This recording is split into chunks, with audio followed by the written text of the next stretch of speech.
Bien, mesdames et messieurs, bonsoir. Bienvenue à cette 5e leçon de ce cours sur la transition des membres de type nageoire aux membres de type tétrapode.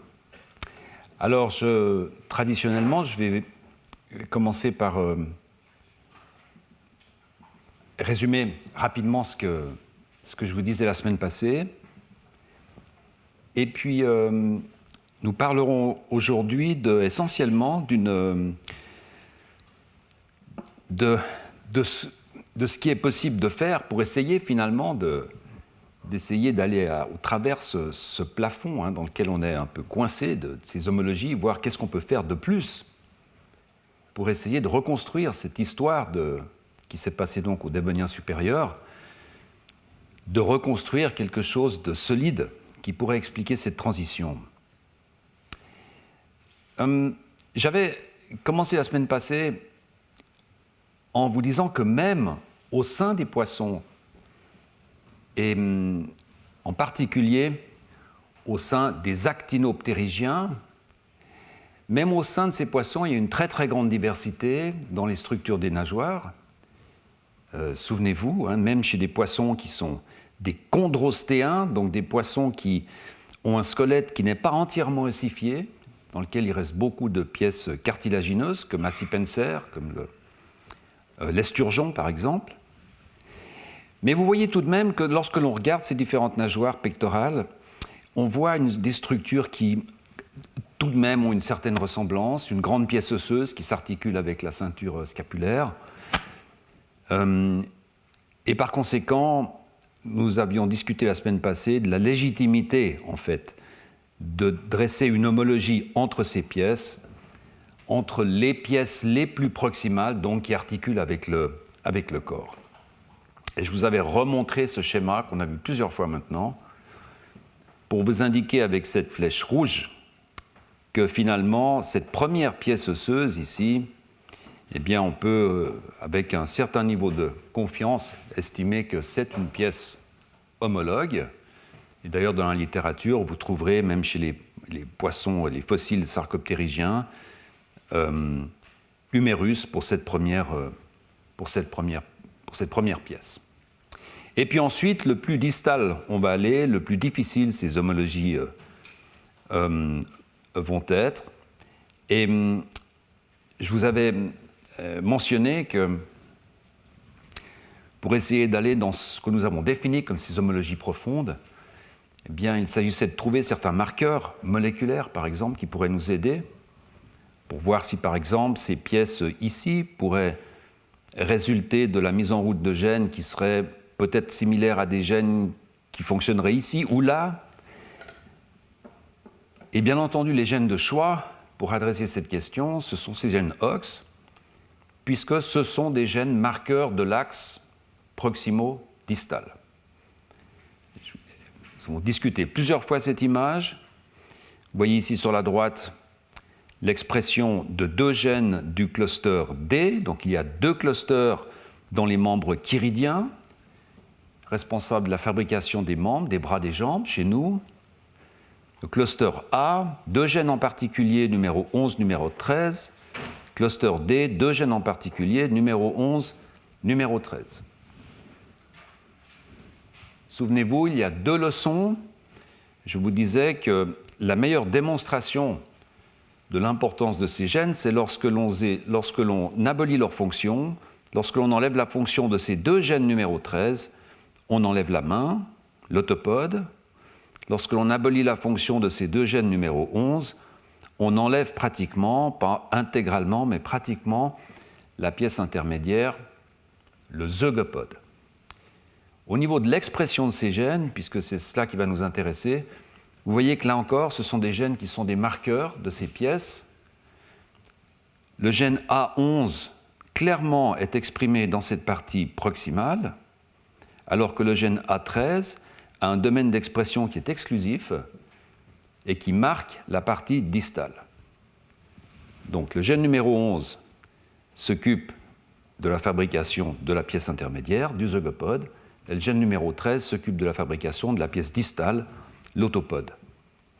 Et d'ailleurs, je vous mentionnais en passant quelque chose qui est déjà un peu plus compliqué, mais qui sera utile à se souvenir, qui est que ces domaines sont exclusifs parce qu'il y a une action négative, en fait, pas exactement du gène, mais il y a une action négative de ce domaine sur celui-ci, et partout où on va avoir expression ou fonctionnement de ce gène numéro 13, on va empêcher la production d'ARN du gène numéro 11.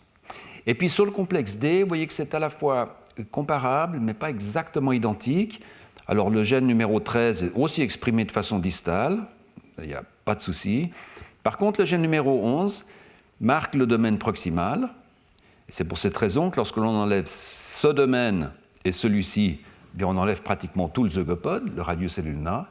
Mais vous voyez que le gène numéro 11 est également exprimé dans la partie la plus distale. Et on verra la semaine prochaine pourquoi et comment, en fait, puisque ce qui nous permettra de rentrer dans ce quatrième niveau d'homologie qui est celui de la régulation de l'expression de ces gènes. Voilà, alors qu'en est-il chez le poisson? Qu'en est-il de ces gènes OX chez le poisson? Comment sont-ils exprimés? Je vous montrais donc que chez le poisson, il y a eu une duplication génomique supplémentaire, ce qui fait que les poissons ont en fait une ou deux copies supplémentaires de tous nos gènes, mais ils en ont éliminé beaucoup.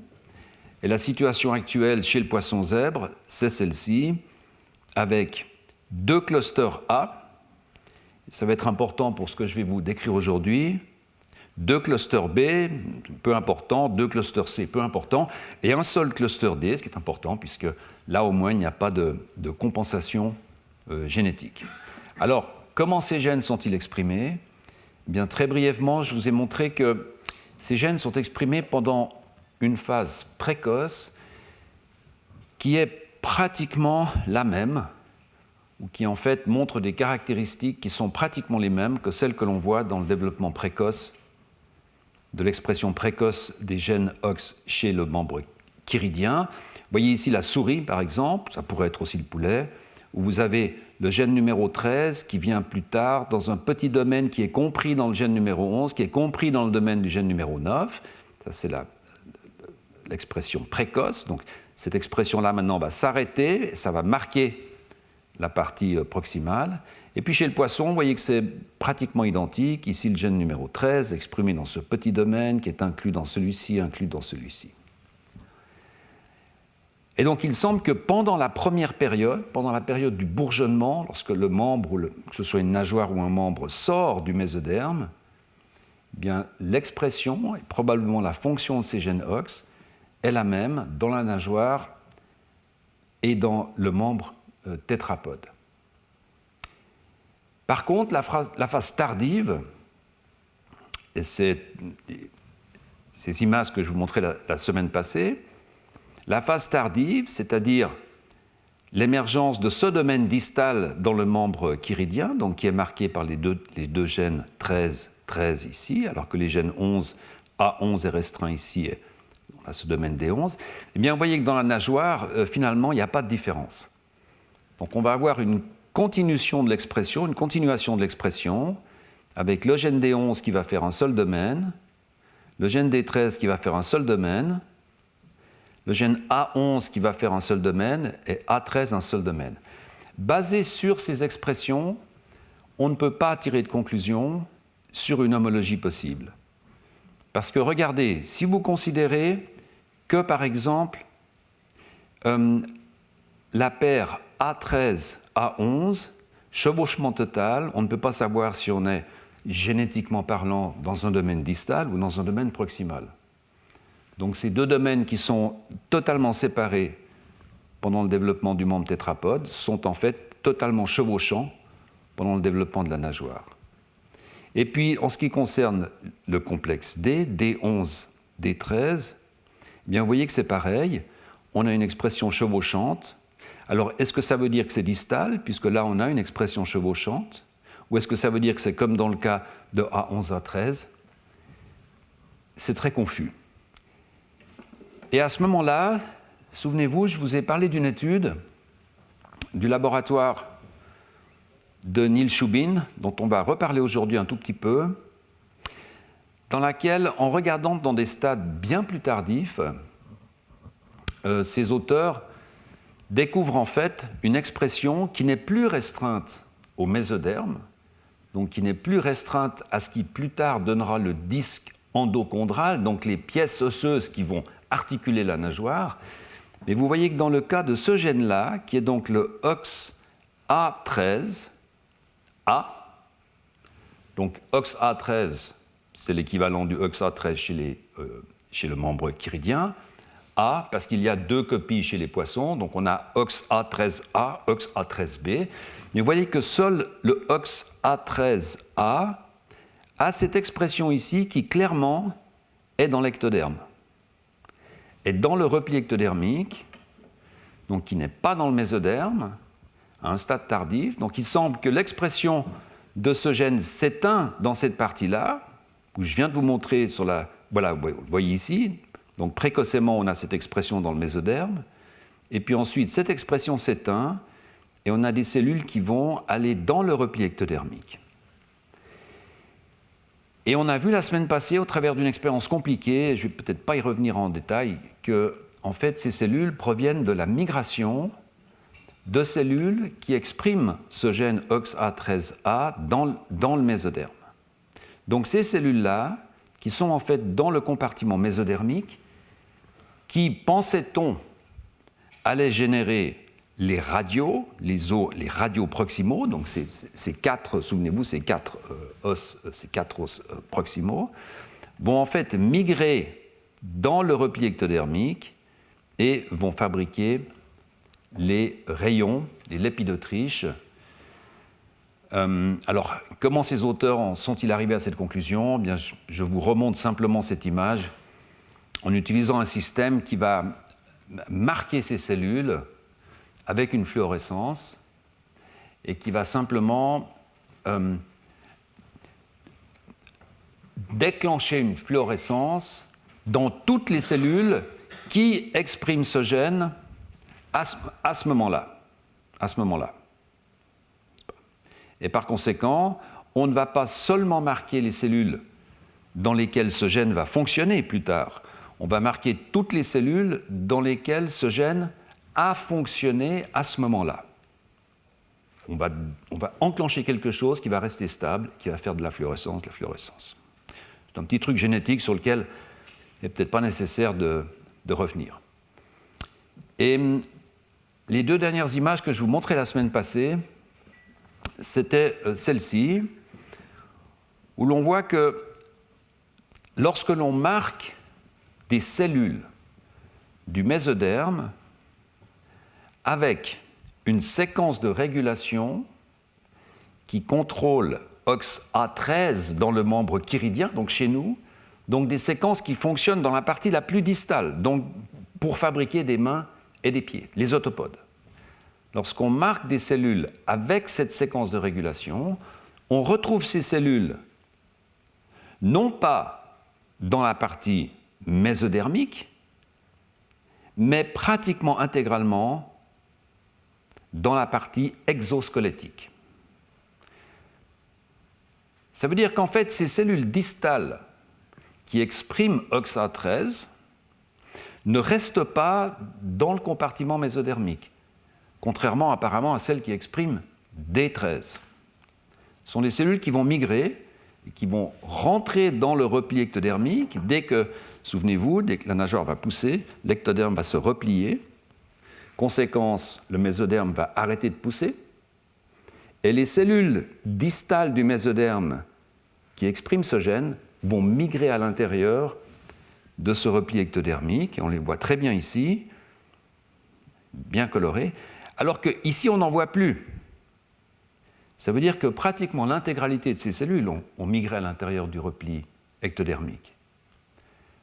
Par contre, lorsque l'on utilise une séquence de régulation qui, normalement, a une spécificité proximale chez nous, donc une séquence qui fonctionne pendant la fabrication de notre radius ulna, notre zygopode, eh bien, on voit bien quelques cellules qui migrent, mais beaucoup restent. Vous voyez ici, pratiquement l'intégralité des cellules marquées sont restées dans le compartiment mésodermique.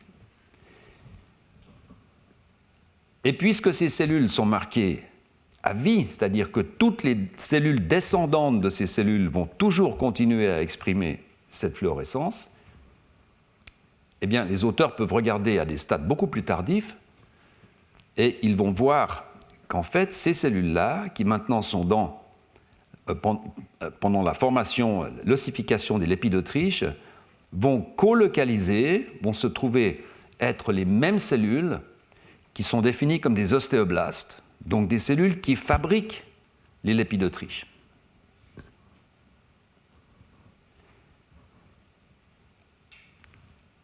Alors, c'est assez confus, c'est assez compliqué à comprendre, mais il faut imaginer le système de la façon suivante. Vous avez ce bourgeon de nageoire, et puis le système se met en marche comme chez nous, avec ces gènes qui s'activent, et puis à un moment donné, vous allez avoir les derniers gènes qui s'activent, les gènes numéro 13. Chez nous, ces gènes vont continuer à envahir la partie distale, parce qu'il n'y a pas de repli.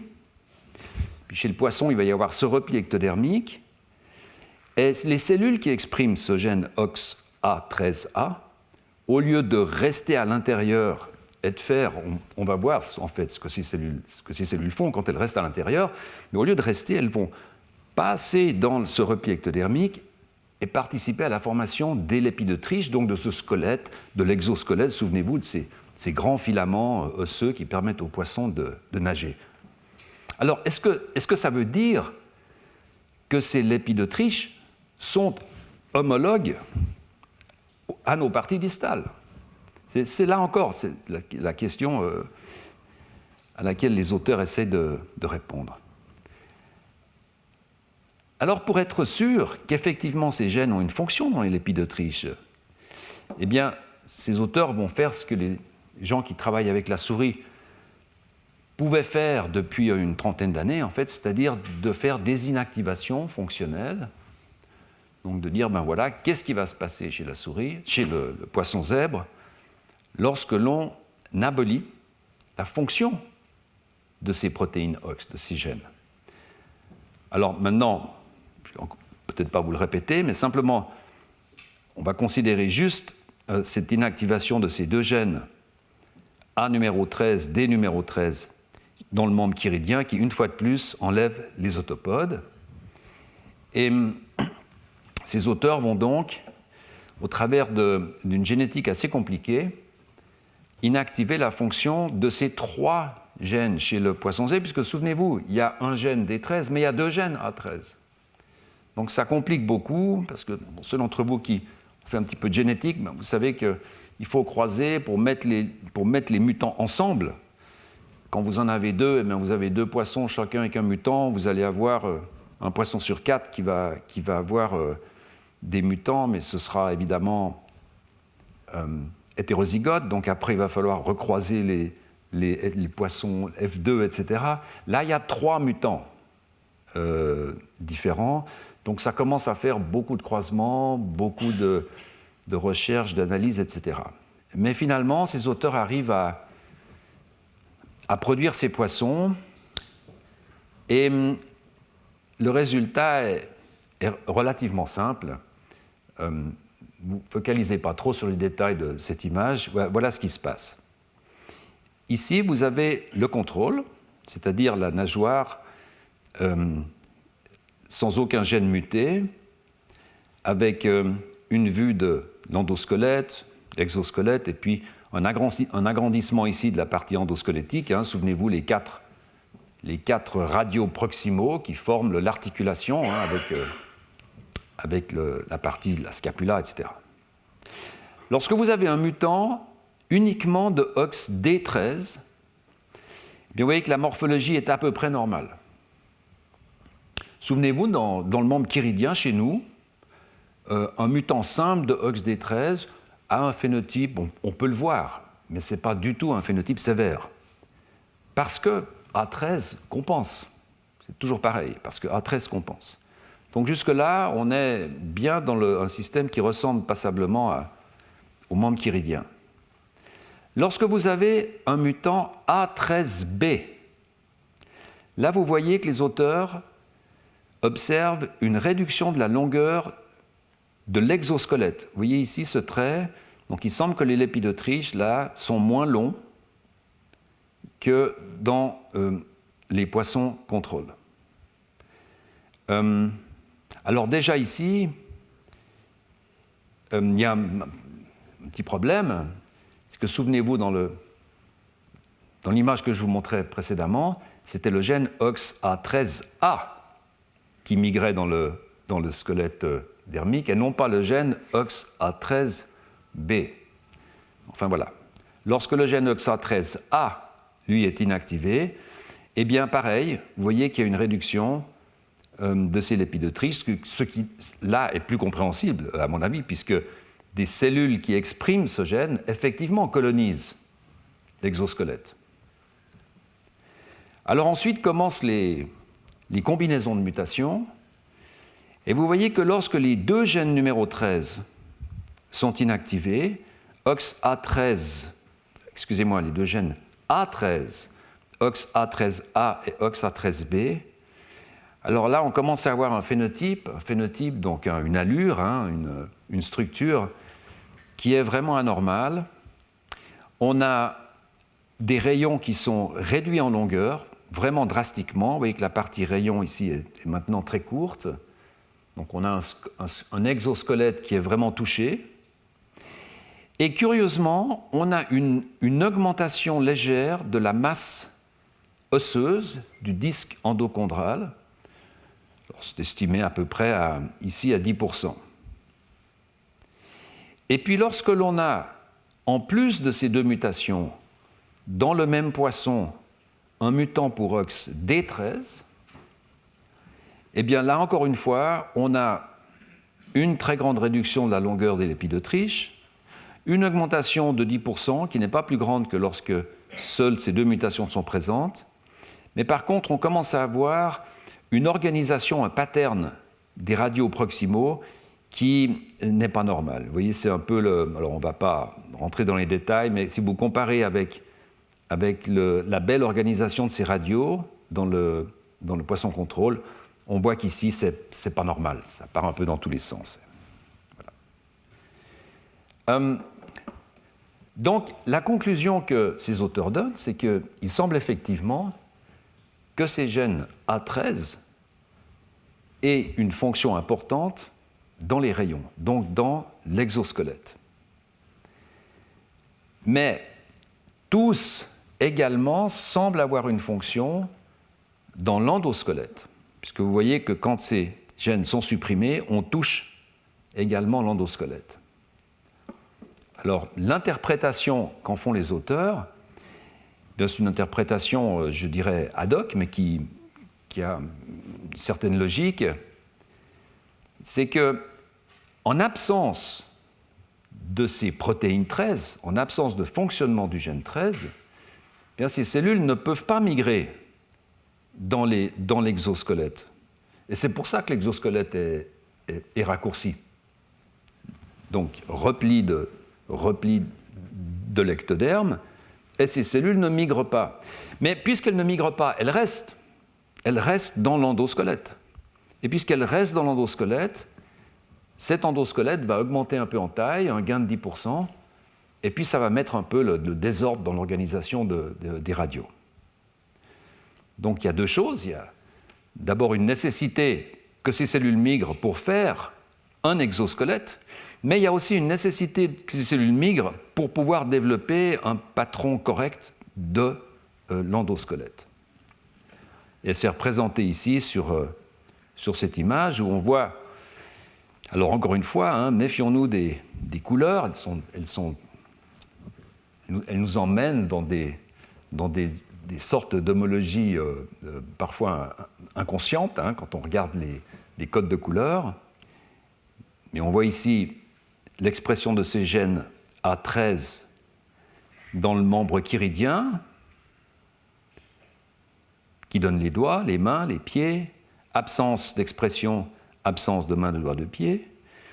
Ici, on a une situation qui est relativement similaire à ce stade précoce, mais ces cellules migrent, rentrent dans l'exosquelette, et donc absence de la fonction de ce gène, réduction drastique de la taille des lépides d'Autriche. Ça, c'est l'hypothèse explicative que je viens de vous donner.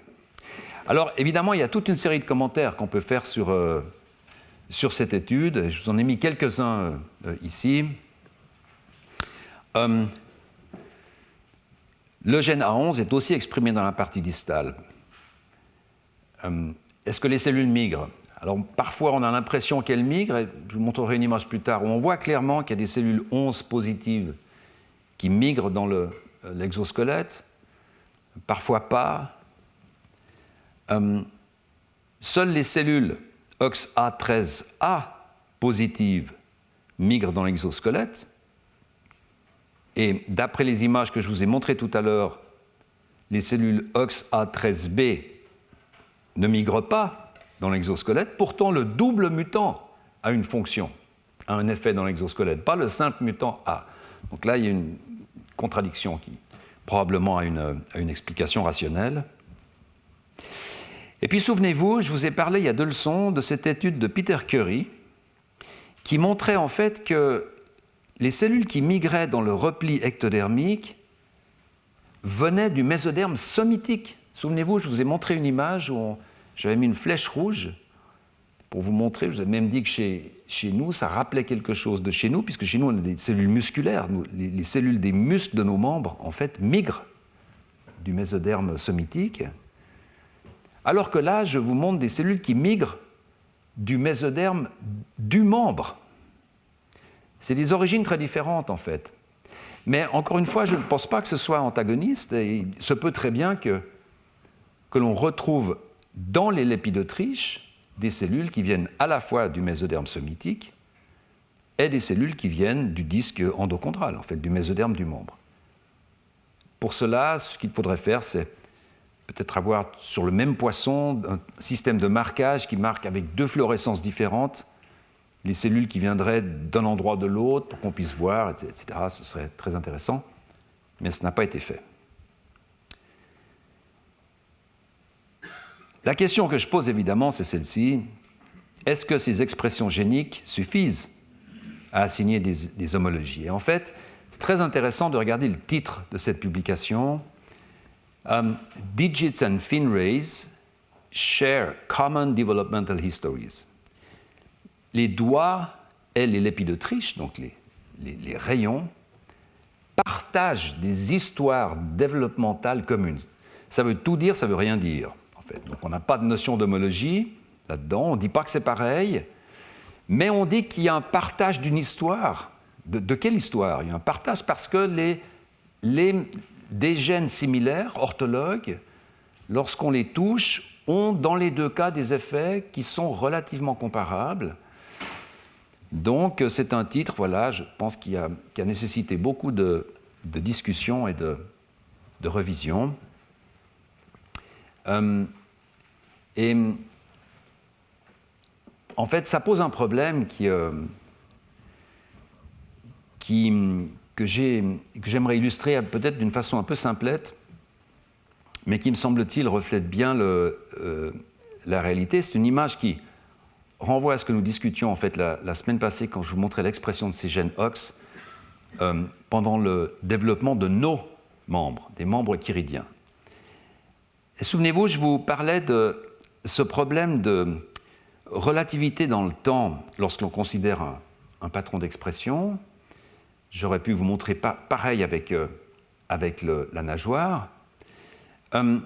Vous avez ici l'expression du gène 11, que ce soit A11, D11, peu importe. Pendant cette phase précoce du bourgeonnement du membre, et vous voyez que l'expression de ce gène est complètement distale. Donc, si vous ne regardez que ce stade, ce gène est qualifié comme un gène distal. Par contre, si vous regardez 2 stades plus loin, ce gène est maintenant totalement proximal. Alors, je devrais dire, ce gène produit des ARN dans des cellules qui sont proximales. Quand on parle de gène proximal, ça n'a pas de sens, parce qu'évidemment, il est partout, le gène, mais c'est un gène qui ne fonctionne maintenant que dans la partie proximale. Pourquoi? Parce que l'expression s'est arrêtée ici et la pousse distale a produit des cellules qui n'exprimaient plus ce gène. Et donc on est passé d'une expression proximale à une expression distale. Alors la question qu'il faut se poser, c'est est-ce que c'est une information qualitative ou est-ce que c'est une information topologique? Et pour comprendre ce problème, qui est vraiment un problème important lorsque l'on discute de systèmes qui ont une croissance distale, je suis allé rechercher ces magnifiques photos de la Tour Eiffel, en fait, de la construction de la Tour Eiffel. Et lorsque l'on regarde la construction de ces étages, en fait, on peut la voir de deux façons. Et je pense que ça illustre bien ce problème. On peut voir ce que j'appellerais une information qualitative. C'est-à-dire qu'arrivé au premier étage, on a une information qui dit fabriquer le premier étage, avec les spécificités du premier étage. Puis lorsqu'on arrive au deuxième étage, il y a une information qui dit fabriquer le deuxième étage avec les spécificités du deuxième étage. C'est une information qualitative. D'accord. Mais inversement, on peut voir le problème avec une autre lunette en se disant pas du tout. On a une information qui est topologique. C'est-à-dire, ici on dit fabriquer l'étage le plus distal. Et ici, fabriquer l'étage le plus distal et fabriquer l'étage le plus distal. Et en fait, ça porte une information qui est différente. Et donc, dans le cas de ces gènes OX, on peut se poser la question, est-ce que ces gènes OX portent une information qualitative, fabriquer des os longs, fabriquer des lépides riches, ou bien si ces gènes OX portent comme information fabriquer ce qui doit être fabriqué dans la partie la plus distale. Parce qu'on est maintenant dans la partie la plus distale. Alors, comment attaquer ça? Comment essayer de trouver des réponses à cette question? C'est compliqué, en fait. Et ici, j'ai mis les trois pistes qui sont actuellement étudiées pour essayer de compléter ces études et d'essayer de construire ce schéma. La première, poursuivre et creuser les analyses. Je vais vous en montrer un exemple. Essayez précisément de savoir si c'est une information qualitative ou topologique, par une approche génétique. Je vais vous en parler dans une minute. La deuxième, c'est ce qu'on appelle une approche évo-dévo. C'est qu'est-ce qui se passe dans des poissons qui sont vraiment éloignés de façon phylogénétique. Et je vais vous montrer trois exemples ce soir ou la prochaine leçon sur le poisson spatule, sur la petite roussette, qui est un poisson cartilagineux, ou même sur le Neoceratodus, donc le poisson poumon, qui est donc essentiellement des deux poissons survivants, des poissons sarcoptérygiens survivants. Alors, laissez-moi commencer avec poursuivre et creuser les analyses, et j'aimerais vous décrire une étude fort intéressante qui se situe vraiment dans ce champ d'investigation, puisque les auteurs, je vous donne les conclusions d'entrée, vont donner comme conclusion que les radios proximaux, donc ces quatre os de l'endosquelette, ont une capacité intrinsèque de produire des os supplémentaires dans la partie distale. Et vous allez voir que ces os supplémentaires sont produits avec une information qualitative. Je vais vous expliquer dans une minute de quoi il en retourne. Alors ces auteurs, le groupe de Matt Harris et Brent Hawkins à Harvard, prennent une approche qui est totalement différente de cette approche de génétique directe dont je vous ai parlé à maintes reprises, qui consiste à dire, voilà, on a un gène candidat, on pense que ce gène pourrait faire quelque chose, donc on va le détruire. Ça, c'est ce qu'on appelle une approche directive. Ça implique que vous pensez correctement. Ça implique aussi que vous introduisez un biais dans l'analyse, puisqu'on décide soi-même, parmi les 22, 25, 30 000 gènes, quels sont ceux dont nous pensons qu'ils pourraient faire quelque chose, donc on va les détruire. Ces auteurs prennent une approche différente, qui était en fait l'approche générale avant que l'on ait la capacité de détruire sélectivement les gènes, donc jusque dans les années 1990 à peu près, qui est ce qu'on appelle un criblage génétique, qui est quelque chose qui introduit un élément de hasard, qui consiste à simplement muter des poissons et puis espérer voir quelque chose d'intéressant. Alors après, le problème, c'est évidemment d'aller rechercher qu'est-ce qui cause ce truc intéressant qu'on va voir, pour autant qu'on en voit. Alors le mutagène, la molécule qui est utilisée depuis longtemps d'ailleurs pour faire ce genre de criblage génétique, c'est ce qu'on appelle le N-nitrosoéthylurée. C'est une petite molécule, peu importe finalement. En fait, ce qui se passe quand vous introduisez cette molécule dans un animal, c'est qu'il va y avoir transfert du groupe éthyle, CH3, CH2 ici, sur une base d'ADN. Généralement, c'est la thymine, donc le T. Et puis cette base, il va y avoir un problème, ça va créer une mutation. D'accord ? C'est un mutagène qui est extraordinairement efficace. Ça veut dire que lorsque vous allez muter un animal, vous allez avoir des milliers de mutations dans le même animal. D'accord ? Dans ce cas particulier, dans les spermatozoïdes d'un mâle, par exemple. D'accord ? Donc, après, il va falloir trier. Si vous voyez quelque chose d'intéressant, il va falloir trier, savoir laquelle de ces mutations potentielles est responsable de ce que vous allez voir. Alors, comment cela se déroule-t-il ? Bien, en fait, c'est assez simple.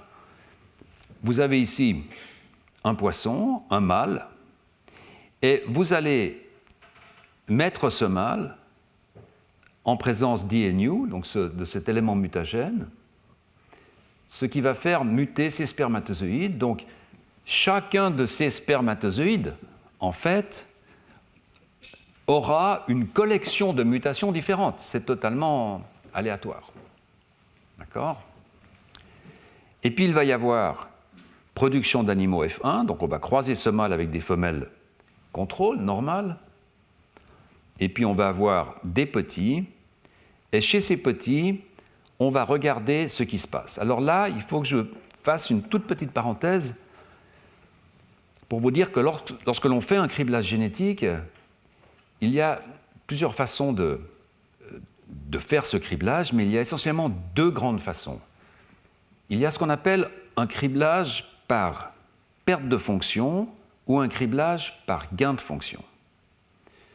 Dans un criblage par perte de fonction, vous allez rechercher des gènes qui vont vous donner un phénotype lorsque les deux copies sont inactivées.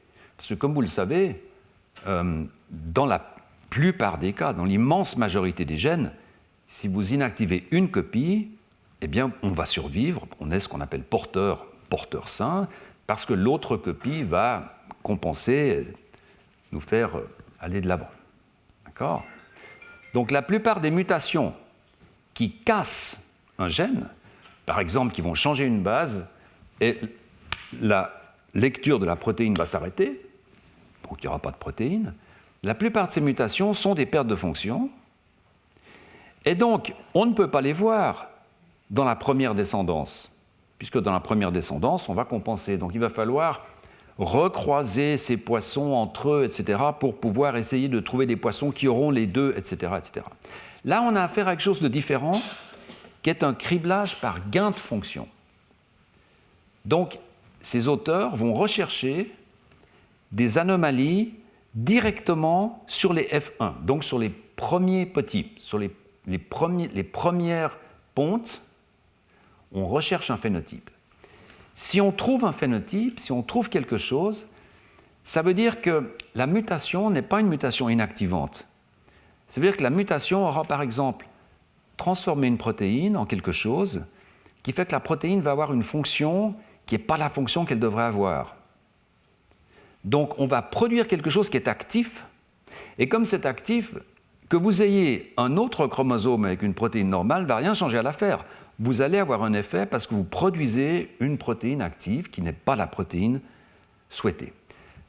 Ces mutations, il y en a énormément qui existent chez les humains, bien entendu beaucoup moins que des pertes de fonction dans des syndromes, mais il y a une très grande série de syndromes génétiques qui sont dus à des gains de fonction.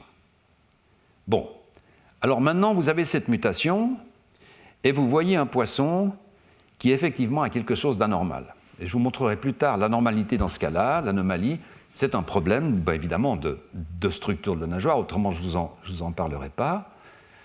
Mais la question c'est comment trouver le gène.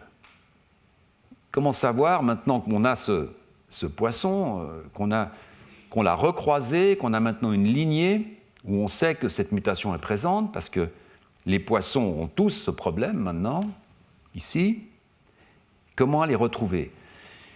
Et là encore, c'est une approche qui est un peu compliquée, mais il faut comprendre que tous les poissons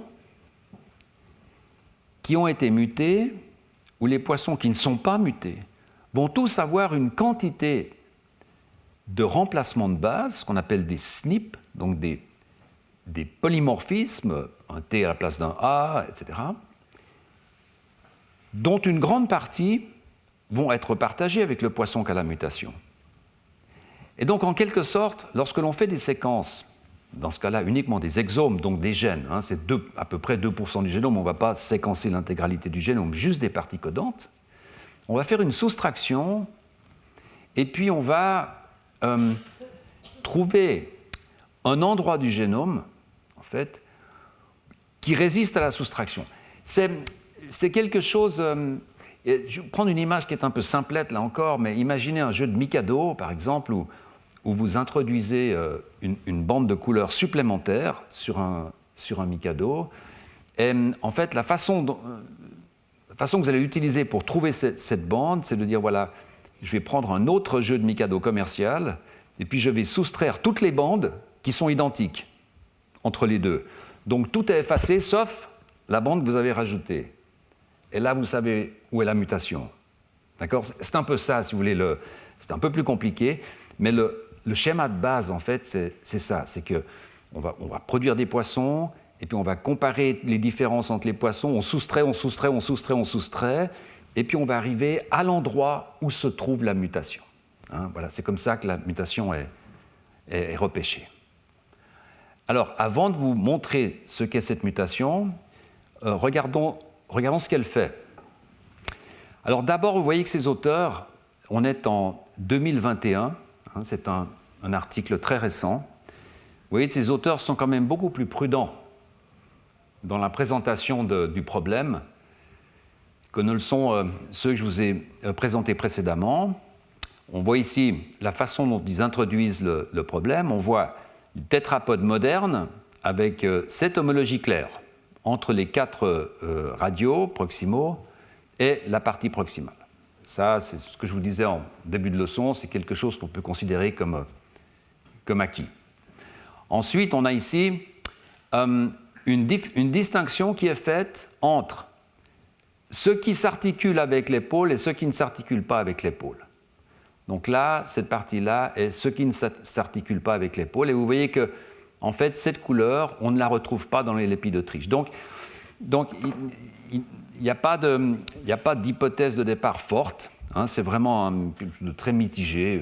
Voilà, on dit ce que l'on sait être homologue pour l'instant, c'est ces parties proximales. Alors, le mutant, voilà ce qu'il donne. Il rajoute quelques pièces, en général 2 pièces, sur les radios proximaux. Donc on a normalement les radios proximaux, ça c'est le contrôle. Sur la pointe ici, les radios distaux.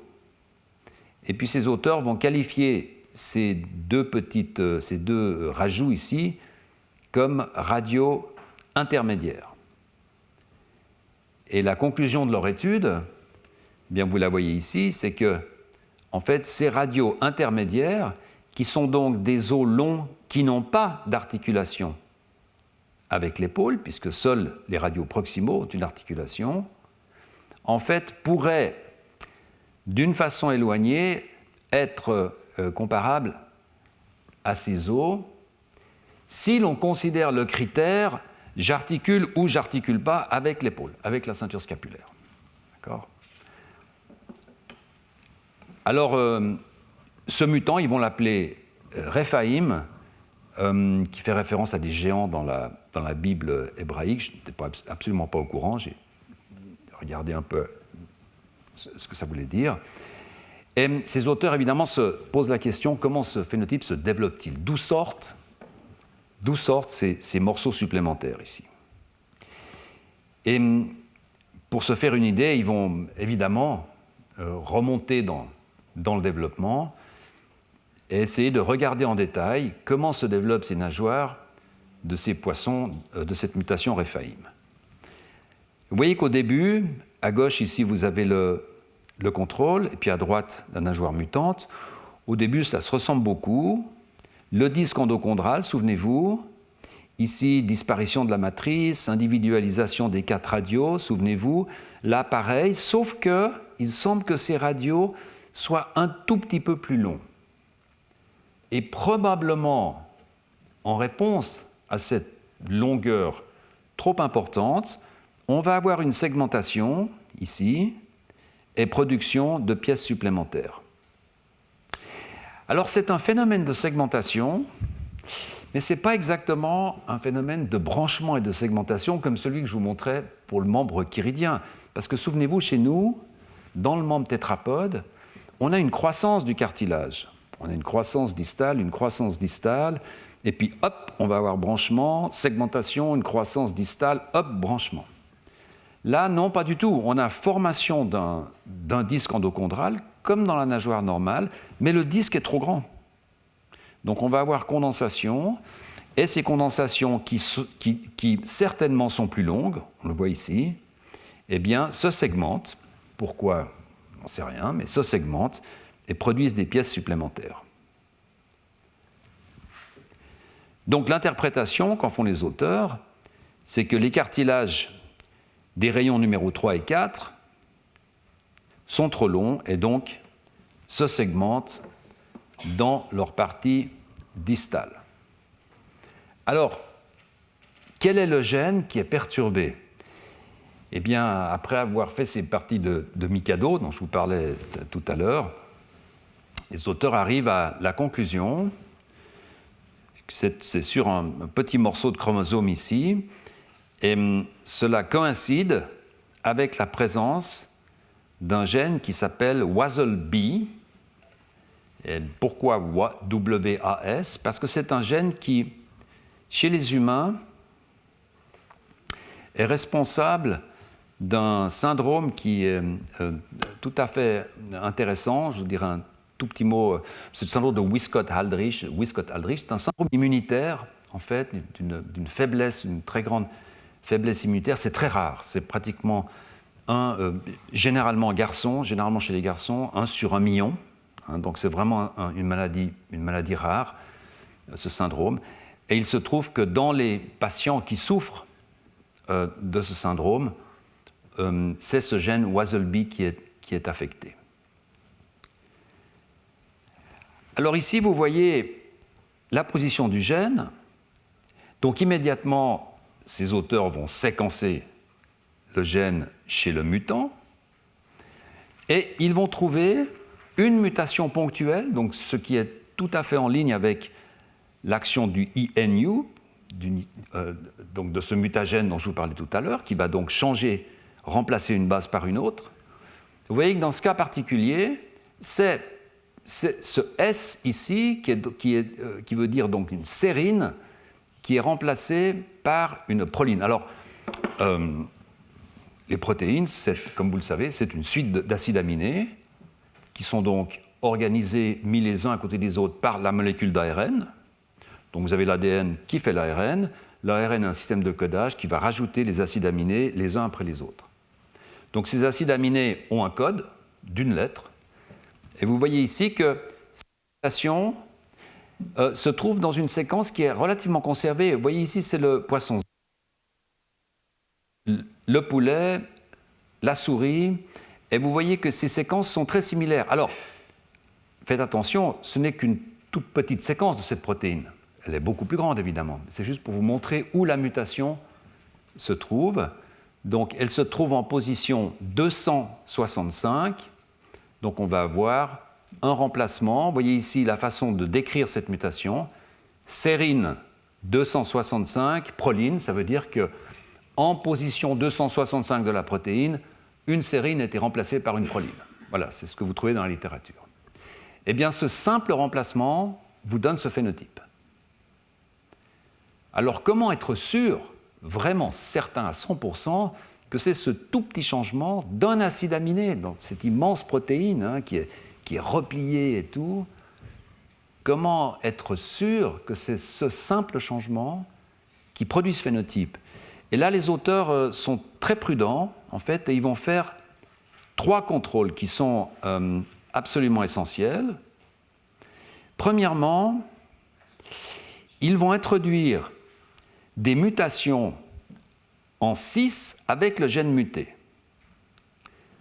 Donc, vous avez le gène avec cette mutation, et ce que les auteurs vont faire, ils vont venir avec un CRISPR et ils vont détruire le gène sur lequel se trouve cette mutation. Et vous voyez qu'en faisant ça, ils suppriment le phénotype. Pourquoi ils le suppriment? Parce que vous pouvez détruire une copie du gène. Ça ne porte pas à conséquence, c'est ce que je vous ai tout à l'heure. D'accord? Par contre, une copie du gène muté porte à conséquence puisque c'est un gain de fonction. Donc vous avez une protéine qui est une protéine poison, si vous voulez, et ce que vous faites, c'est que vous détruisez la protéine poison. Donc vous revenez à un phénotype normal.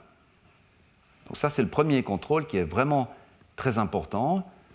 Ça veut dire qu'effectivement, c'est vraiment cette copie de ce gène WASOLB qui est responsable du problème que l'on voit.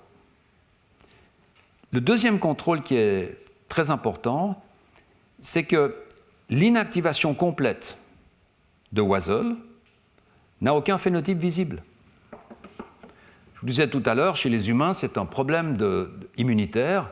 Eh bien, vous enlevez ce gène chez le poisson, peut-être a-t-il un problème immunitaire, mais bon, c'est un poisson.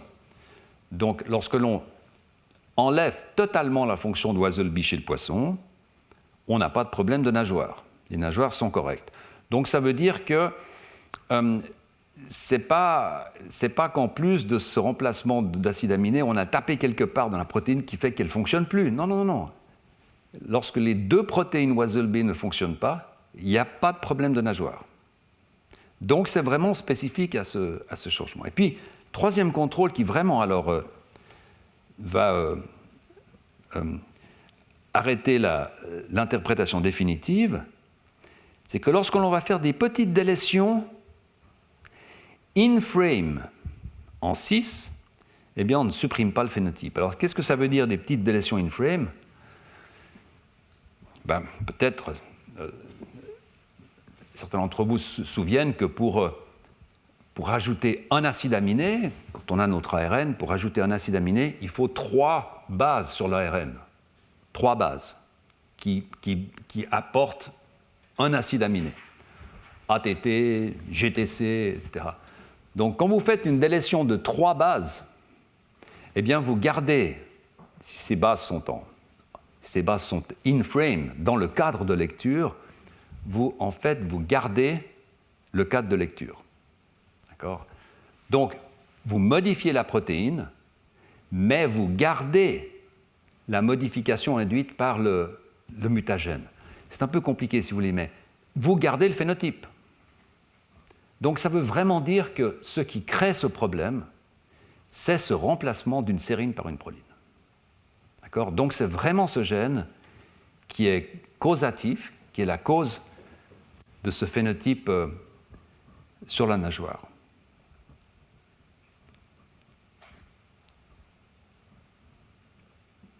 Alors, ces auteurs se disent, est-ce que ce gène, lorsqu'on le mute entièrement chez les souris, est-ce qu'il y a un phénotype sur les membres? Est-ce qu'on pourrait peut-être voir quelque chose? Et effectivement, je vous passe les résultats, ils ne sont pas extrêmement essentiels pour ce que je vais vous montrer ce soir, mais ils s'aperçoivent qu'en fait, aussi chez la souris, lorsqu'on détruit complètement ce gène, il y a des petits problèmes sur la longueur des os. Et comme ce sont des problèmes sur la longueur des os, ces auteurs vont conclure que peut-être ce phénotype chez le poisson implique des gènes qui sont impliqués dans la longueur des os, donc les gènes OX. Alors vous voyez que je suis un peu embarrassé à faire cette transition parce que les auteurs eux-mêmes sont embarrassés pour faire cette transition. Pourquoi ils sont allés voir si les gènes OX aidaient à faire ça? En fait, c'est assez logique. Si l'on regarde le phénotype, encore une fois ici, où vous rajoutez des pièces supplémentaires, on peut tout de suite se poser la question, cette pièce, est-ce qu'elle a une expression de gène OX qui est différente de celle-ci? Est-ce que, puisqu'ils font eux-mêmes l'homologie avec des pièces plus distales, qui n'articulent pas avec la ceinture scapulaire, est-ce qu'on va trouver là-dedans l'expression de gènes OX qui sont exprimés dans des os qui n'articulent pas avec la ceinture scapulaire, etc. etc. Donc, c'est une justification qui est plus ou moins solide, mais c'est leur justification. Et donc, ce qu'ils vont faire, c'est de combiner ce mutant Ephraim avec des mutants des gènes OX pour voir ce qui se passe sur cette structure. Est-ce qu'on va l'empirer? Est-ce qu'on va la modérer? Est-ce qu'elle va disparaître? Et donc, ils vont croiser, ils vont faire des croisements, et voilà ce qu'ils obtiennent. C'est assez intéressant, en fait. Donc, vous avez ici la nageoire classique, avec ses beaux radios, et puis sur la droite, le mutant Ephraim avec ses pièces supplémentaires. Premièrement, ils vont mettre sur ce mutant un triple mutant OXA11A, OXA11B, OXD11A. Donc ils vont enlever de ce poisson les 3 gènes qui font de la protéine 11. Souvenez-vous, lorsque l'on fait ça dans un membre chiridien, on perd l'avant-bras, ou, on peut dire, radius ulna, d'accord? Pratiquement intégralement. Alors, lorsqu'ils produisent un poisson qui non seulement est mutant Wasselby, Ephraim, mais qui en plus, alors ici il n'y a que 2 mutations, peu importe, a ce mutant des gènes 11, eh bien vous voyez que ces pièces supplémentaires disparaissent. Alors, ce que je trouve assez intéressant, mais qui n'est pas décrit dans la publication, c'est que ces pièces disparaissent, mais l'espace reste. Comme si en fait la taille du cartilage était maintenue, mais la taille des condensations était plus courte. Mais bon, peu importe. Vous voyez que ces pièces disparaissent. Alors à côté ici, je vous montre quand même, j'ai mis en rouge, vous voyez ici que lorsque l'on prend un poisson et que l'on enlève toutes les fonctions des gènes 11, qui encore une fois chez nous a un effet drastique, ça enlève notre radius et notre ulna, eh bien en fait ces poissons sont parfaitement normaux. D'accord. Donc ça c'est intéressant, ça veut dire que ce squelette, ces radios proximaux, ne sont pas dépendants de la fonction des gènes 11. Ce qui, en fait, vous pourriez me dire, est relativement... C'est pas inattendu, puisqu'on a fait une homologie entre ces pièces proximales et l'humérus. Souvenez-vous, l'os qui articule avec la ceinture scapulaire. Or, l'humérus, quand vous enlevez les gènes 11, il reste là, puisque les gènes 11, c'est la pièce intermédiaire. Donc, ce n'est pas totalement inattendu, finalement. Par contre, inversement, lorsqu'il rajoute à cette mutation Ephraim, Wasselby, des mutants 13, donc ils enlèvent la fonction des gènes 13, alors là, ça devient de pire en pire, ça exacerbe le phénotype, on va rajouter des morceaux. Donc, conclusion, les gènes OX11 sont nécessaires pour la formation des éléments surnuméraires dans le cas du mutant Ephraim, mais pas dans le cas du poisson normal. Donc vous imaginez ce poisson qui a une mutation dans ce gène WASL-B. Le résultat de cette mutation, c'est de produire des éléments osseux supplémentaires, mais pour produire ces éléments osseux supplémentaires, il lui faut la fonction des gènes 11.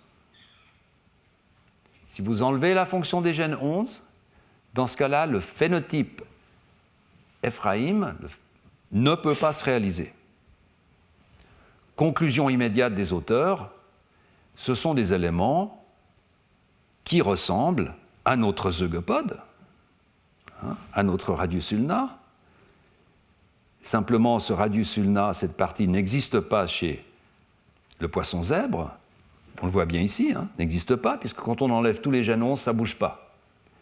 Mais par contre, si ça existait, comme dans le mutant Ephraim, eh bien, cette partie aurait besoin des gènes 11.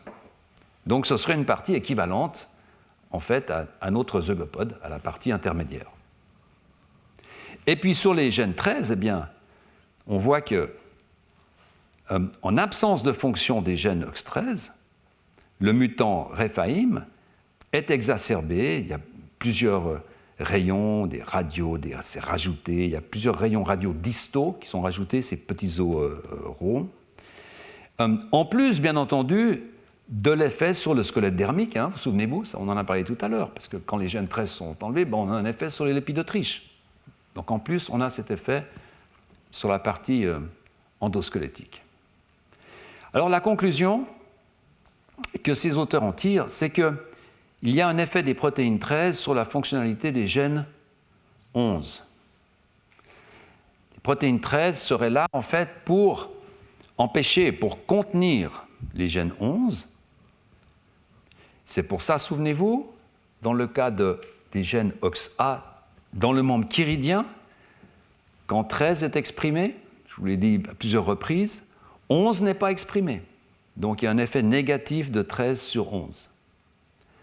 Donc dans ce cas particulier, on aurait un effet négatif de 13 sur 11 dans toute cette partie ici, et c'est peut-être la raison pour laquelle lorsqu'on enlève les gènes 11, on n'a pas d'effet, puisque de toute façon 13 est là. Donc comme 13 empêche 11, si vous enlevez 11, vous ne voyez rien. Mais par contre ici, vous enlevez 13, et en plus, il y a cette pièce supplémentaire, donc ça cumule les effets, et vous avez une structure de nageoire qui est vraiment très anormale.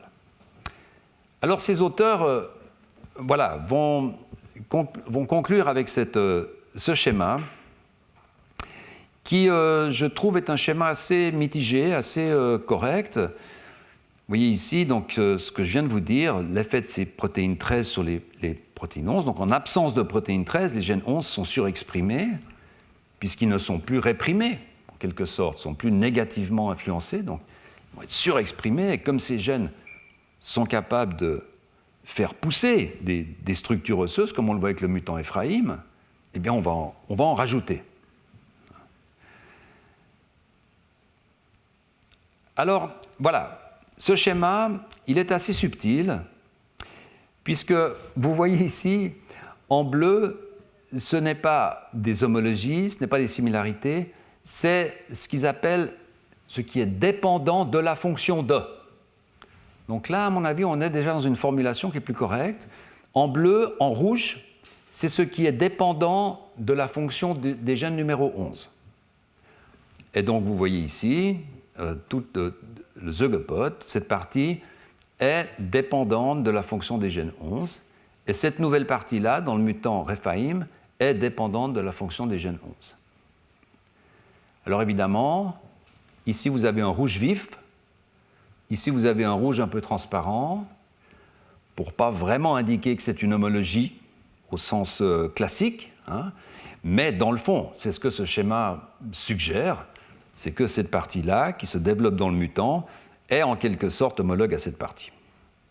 Et puis ce qui est dépendant de 13, ici, eh bien c'est en bleu, mais vous voyez encore une fois qu'il ici, la main n'est pas colorée en bleu vif, puisque c'est ce qu'ils appellent une régionalité distale, donc qui est dépendante de 13. Donc, ils sont quand même plus prudents, une conclusion assez balancée. Alors, ce que j'ai trouvé très intéressant, c'est que ces conclusions sont reprises par deux parties différentes. D'abord par le journal lui-même. Alors, je vous dis que cet article est publié dans un des 3 journaux les plus fameux sur Terre, qui s'appelle Cell, qui est un journal extrêmement fameux dans lequel il est très compliqué de se faire publier. C'est vraiment un journal star. Et ce journal va faire sa propre publicité en faisant ce qu'on appelle un teaser, une sorte d'accroche, pour que les gens lisent le papier. Et je vous ai mis ici une copie de cette publicité. Alors, vous voyez le titre. Vous voyez ici le titre du papier. Un potentiel latent pour former des structures squelettales qui ressemblent aux membres chez le poisson zèbre.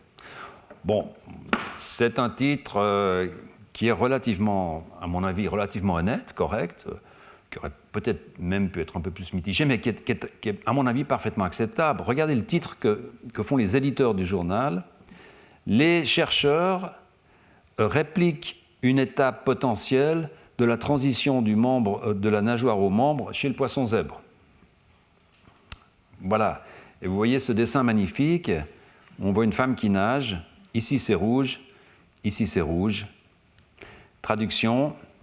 Cette image montre comment des poissons zèbres mutants transforment leurs membres pour devenir proches des membres humains. Voilà. C'est assez intéressant, en fait, parce qu'on s'imagine toujours que la science et la recherche fondamentale, en fait, est en dehors de ces effets d'annonce, etc. Et en fait, pas du tout. On est vraiment en plein dedans. Par contre, le même journal demande à un autre scientifique d'écrire un commentaire sur ce journal. Ça se fait beaucoup. C'est généralement un des scientifiques qui a examiné ce journal comme peer review, donc comme reviewer anonyme, et on va lui demander, puisque le journal accepte de publier l'article, est-ce que vous êtes d'accord d'écrire un commentaire sur cet article pour faciliter sa lecture auprès d'un public plus large. Et c'est donc un schéma qui, à mon avis, se rapproche le plus de l'explication de ces résultats. C'est donc toujours ce même Peter Curry qui a écrit ce commentaire, qui est un commentaire bien balancé, où on voit une partie proximale intermédiaire, cette partie-là, donc qui articule avec la scapula. On voit ici marqué en jaune partout, même dans ces membres qui ressemblent à des membres ici sarcoptérygiens. On a une partie qui est dépendante de 13, cette partie-là qui est dépendante de 13. Alors vous voyez qu'ici, il n'y en a pas, point d'interrogation rouge. Ici, il n'y en a pas, point d'interrogation rouge, chez le paddlefish. Par contre, chez le poisson zèbre, ici, chez les téléostéens, on voit que les lépidotriches sont dépendants de 13. Ça ne veut pas dire qu'ils sont homologues, ça veut dire qu'ils sont dépendants de la fonction des protéines 13. D'accord ? Et puis on va avoir ici un OX13 dependent, donc OX11 dépendant, ici à l'évidence. On va avoir cette petite pièce-là dans le mutant Ephaim, ici, donc dépendante. Et puis encore une fois ici, point d'interrogation bleu, point d'interrogation bleu. Donc ça, il me semble que c'est vraiment un bon résumé, en fait, une bonne image de la situation actuelle. Alors, on voit que, en fait, la question est en train un peu de se resserrer. On voit aussi évidemment que des formes intermédiaires qui pourraient en quelque sorte ressembler à ce mutant Ephraim. Souvenez-vous des structures des nageoires des poissons sarcoptérygiens que je vous montrais, ne serait-ce que Tiktaalik ou Eusthenopteron en début du cours, ont cette accumulation de radios les uns sur les autres. On en a vu beaucoup dans les fossiles. Donc peut-être que l'examen d'espèces intermédiaires pourrait nous aider à progresser dans l'établissement de ce schéma. Et donc on arrive à cette seconde alternative, là, hein, donc cette comparaison avec d'autres espèces. Et je vais peut-être vous en présenter un aujourd'hui, un poisson qui est phylogénétiquement intéressant pour voir si on peut confirmer ou infirmer telle ou telle hypothèse. Et c'est assez intéressant, en fait, de regarder ces poissons qui ne sont pas ce qu'on appelle des systèmes modèles. Ce sont des poissons, évidemment, que l'on peut commencer à étudier parce qu'on arrive à avoir des embryons, très peu, vous allez le voir, parce qu'ils sont conservés quelque part, donc on va avoir accès. Mais ce ne sont pas, au sens strict, des systèmes modèles. C'est-à-dire qu'on ne peut pas en obtenir beaucoup, on ne peut pas les garder dans des conditions contrôlées, on ne peut pas développer ce qu'on appelle des SOPs, donc des protocoles d'opération contrôlés, c'est-à-dire des méthodes d'analyse où, par exemple, on va analyser 150, 200 embryons pour être sûr que ce qu'on voit est absolument correct. Hein. On ne peut pas vraiment avoir d'outils génétiques. Généralement, les génomes ne sont pas très bien séquencés, etc., etc. Donc, on apprend beaucoup très rapidement, et puis ensuite, on apprend très peu pendant très longtemps, jusqu'à ce que le système se développe pour qu'on puisse avoir les outils. Et c'est donc cette très grande différence. Alors, c'est un problème épistémologique hein, qui est très, très intéressant, en fait. C'est soit de partir dans des systèmes modèles, c'est-à-dire de continuer à nourrir des objets épistémiques qui sont vraiment bien développés déjà, mais peut-être au mépris de gains de connaissances que l'on pourrait avoir en passant à des systèmes différents. Mais lorsque l'on passe sur des systèmes différents, on n'a pas toutes les facilités pour étudier ce qu'on veut étudier. Et donc, c'est des constants allers-retours, en fait, entre des laboratoires qui travaillent dans ce domaine qu'on appelle EVO-DEVO, et puis des laboratoires qui sont plus impliqués dans la mécanistique et qui utilisent des systèmes modèles comme le poisson zèbre et la souris. Alors, le poisson que j'aimerais vous présenter aujourd'hui assez rapidement, c'est un poisson extrêmement intéressant, c'est Polyodon, c'est le poisson spatule, le spatulaire. Vous voyez que c'est un poisson qui est très proche d'Acipenser, donc qui est très proche des esturgeons.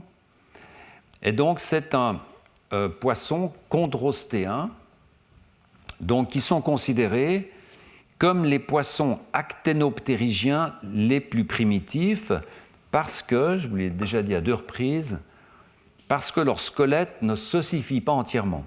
Donc une grande partie du squelette de l'esturgeon, par exemple, reste en état de cartilage, solidifié bien sûr, mais c'est du cartilage, il n'y a pas de calcification osseuse. Et donc, par conséquent, on pense que ces poissons sont les plus proches des chondrichtiens, donc des poissons qui n'ont qu'un squelette cartilagineux, comme la raie ou le requin, ou la roussette, dont je vous parlerai la semaine prochaine. Alors voilà la structure de la nageoire du poisson spatule, avec cette plaque cartilagineuse. Et ces auteurs vont se poser une question très, très simple, en fait, c'est: ces poissons ont-ils des gènes OX? Oui, maintenant on le sait, les poissons ont des gènes OX. Voilà. Alors comment ces gènes OX sont-ils exprimés? Est-ce que l'expression de ces gènes OX dans le poisson spatule peut nous informer sur ces homologies, ces ressemblances que je viens de vous présenter dans le résumé précédent? Alors, je vous montre 2 publications. Il y a essentiellement 3 publications sur ces gènes OX et le polyodon, le poisson spatule, parce qu'encore une fois, il faut vraiment imaginer que c'est extrêmement compliqué d'obtenir du matériel, de répéter, d'être sûr, et vous allez voir que parfois ça mène à des conclusions qui sont rapides et qui sont modifiées quelques années plus tard. Alors la première étude, c'est une étude toujours du même Neil Shubin, et vous voyez que le premier auteur est un un dénommé Marcus Davis, qui est maintenant à son laboratoire. Et donc ces auteurs vont obtenir quelques embryons de spatulaires, de poissons spatules, et vont regarder l'expression des gènes OX, et je montre ici des gènes OXA et des gènes OXD. Et vous voyez ici l'expression du gène OXA11, alors encore une fois, postérieur dans le bourgeon, évidemment il y en a très peu, hein. Vous voyez ici l'expression dans la partie distale du disque endochondral, hein. Vous voyez ici le démarrage du futur exosquelette, hein, donc du repli ectodermique. Pareil pour le gène, un stade plus tardif, vous voyez ici la concentration, ici dans la partie la plus distale, on commence à deviner les rayons là, hein, les radios, excusez-moi, on commence à deviner les radios ici, dans la partie la plus distale. Et puis lorsqu'on regarde le gène OXA13, eh bien on voit pareillement expression dans la partie la plus distale, du disque endochondral. Alors, ces auteurs vont conclure que les ARN A11 et A13 sont restreints aux cellules les plus distales du disque endochondral, très vraisemblablement dans les mêmes cellules. Voilà, ça c'est tout ce qui peut être conclu de cette analyse. Donc il n'y a pas d'exclusion de ces deux domaines, comme chez les amniotes, comme dans le membre chiridien. C'est une situation qui apparemment est très similaire à celle décrite chez le poisson zèbre. Hein, souvenez-vous, je vous ai montré encore aujourd'hui A11 un peu partout, A13 un peu partout. Ici, ce n'est pas un peu partout, mais on voit que c'est relativement bien distribué et puis ça se localise dans la partie distale, dans les mêmes cellules. Et puis lorsque ces auteurs regardent les gènes OXD, cette fois, non pas A mais D, eh bien c'est une conclusion très comparable. Vous voyez ici, maintenant vous êtes familier avec cette expression classique avec 13 dans 12, dans 11, etc. Et puis expression distale, maintenant on voit ici les radios, et rien dans l'exosquelette, dans le repli ectodermique.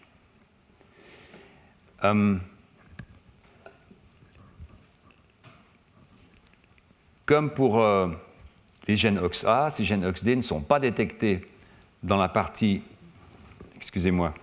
dans le repli ectodermique. Vous voyez ici, c'est une section histologique, hein, donc c'est assez précis. On voit là la fin de la partie endochondrale, le début du repli ectodermique, et vous voyez qu'apparemment il n'y a pas d'expression dans cette partie, ça s'arrête ici.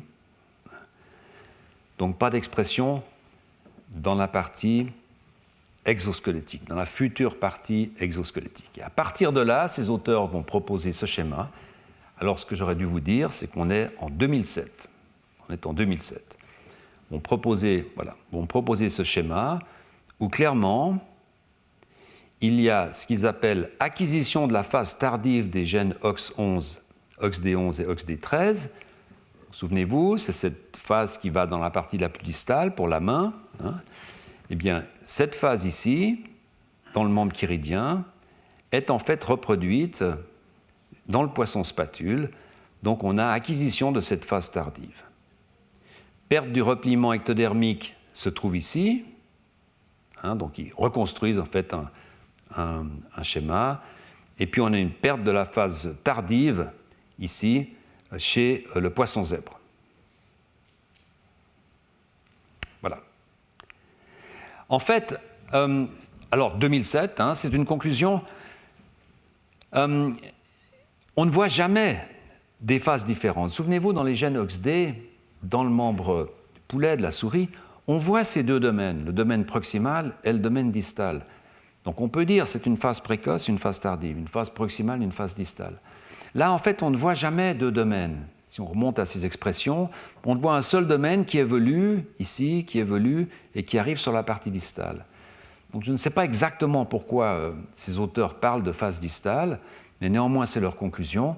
Ils arrivent à ce schéma en disant vraiment clairement que chez le poisson spatule, on a l'apparition de cette phase distale, ce qui fait que chez le poisson spatule, cette partie distale, alors est-ce qu'on peut dire qu'elle est homologue, mais en tout cas elle est de la même couleur, hein, elle est en bleu que nos mains, que nos autopodes, les autopodes des membres chiridiens. Alors que ce n'est pas le cas dans le poisson zèbre, hein, puisqu'on a ici une disparition de cette phase tardive.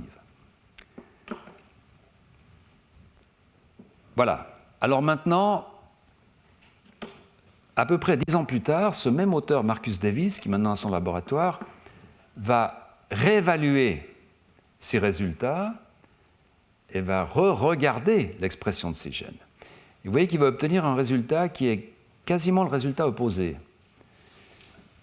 Vous voyez ici maintenant l'expression de OXA11 et de OXA13 en bleu. Et en rouge, vous voyez les cellules qui expriment un gène qui est une vieille connaissance pour vous, qui est l'actinodine, donc un gène qui est exprimé dans le repli ectodermique. Souvenez-vous, actinodine, c'est un gène qui fait des actines Autriche, donc ce qui précède les lipides Autriche. Et vous voyez que maintenant, ces auteurs vont trouver, regardez ici pour A13, une co-expression flagrante entre A13 et l'actinodine. Plus d'expression dans la partie endochondrale. Exactement l'inverse de ce qui est présenté en 2007. On est maintenant en 2016. Donc dans ce cas particulier, on est dans une situation qui ressemble beaucoup au poisson zèbre. On a envahissement de la partie exosquelettique par les cellules OXA13. C'est exactement ce qui a été décrit pour le poisson zèbre. D'accord ? Alors regardez A11, c'est assez intéressant. Vous voyez qu'A11 c'est pareil, mais dans le cas de A11 également, vous avez des cellules qui maintenant apparaissent dans l'exosquelette, ce que l'on ne voit pas dans le cas du poisson zèbre. Souvenez-vous, pour les gènes 11, dans le cas du poisson zèbre, tout reste dans la partie endosquelettique. Dans le cas du polyodon, poisson spatule, il semble que certaines cellules ici sont positives.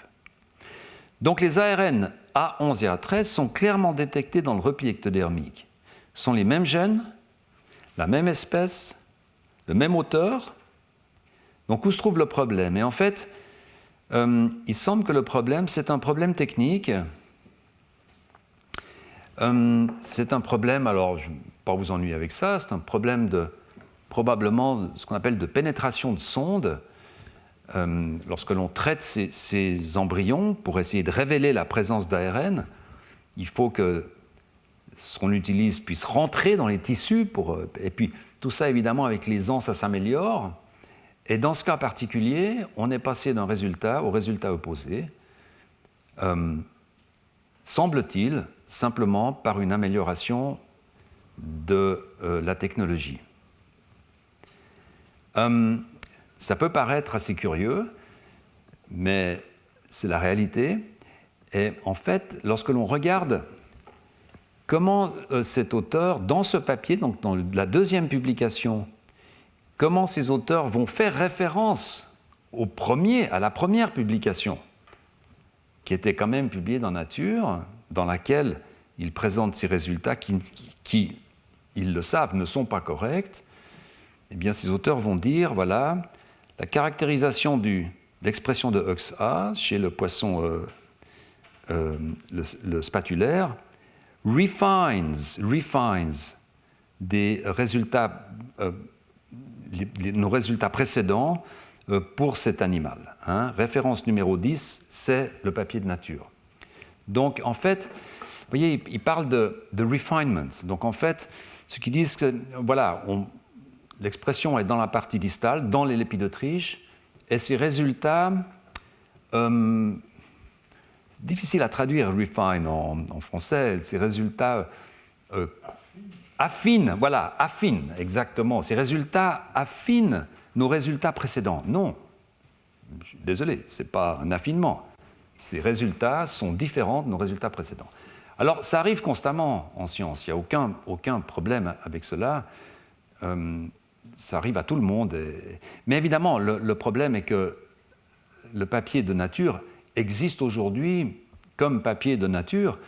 Des étudiants qui iraient rechercher l'expression de ces gènes dans le poisson spatulaire iraient plutôt rechercher le papier, la publication de Nature, de par le prestige du magazine, plutôt que d'aller rechercher une publication dans les proceedings de la Royal Society, qui est tout de même quelque chose qui n'a pas le prestige du magazine Nature.